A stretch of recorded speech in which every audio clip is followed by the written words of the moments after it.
Okay, my 7-year-old came up to me tonight and told me that since I carry a gun every night or every day to protect us from bad guys, he felt that he needed an everyday carry weapon also.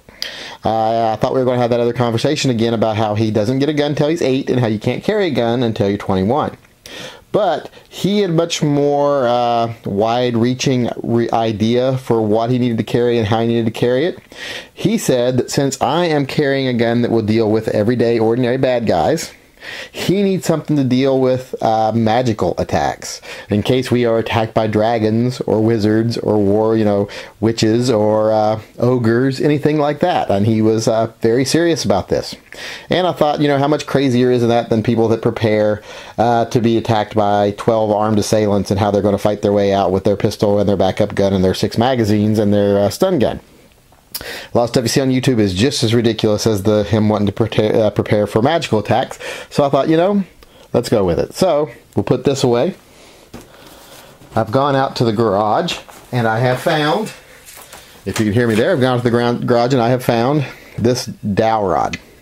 It's a piece of dowel rod I had left over from the Halloween decorations. It's a 3/4 inch. It used to be 36 inches long. It's not even now. It's about 1.5 feet long now.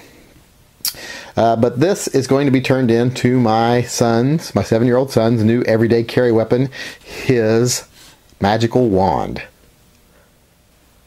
Okay, after a little whittling, as we call it back home, and a lot of sanding, as you can see, I'm starting to get the shape of a magic wand out of that dowel rod. I wanted it to be kind of organic looking, kind of Harry Potterish. So it's coming along pretty nicely. I'm liking the way it looks. I've drilled out the end here because I took my Halloween decorations. He said he'd like to have a skull on it. So I found a little plastic skull from our Halloween decorations. I've drilled a hole in it, put a dowel rod in it, and drilled that hole there. And I will be putting this on here once the whole thing is done.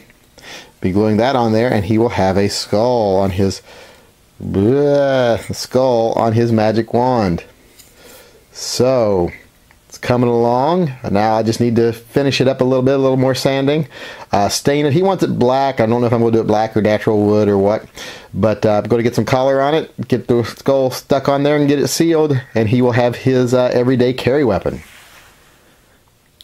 So there you have it, my son's new magical wand. Ooh, he wanted it black, so I made it black for him, put the little skull on top like he wanted. So now he is prepared to deal with any magical threats that come our way.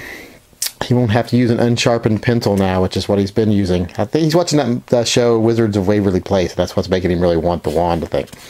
But like I say, there it is. It's done. His little magical wand with skull on top, looking all creepy.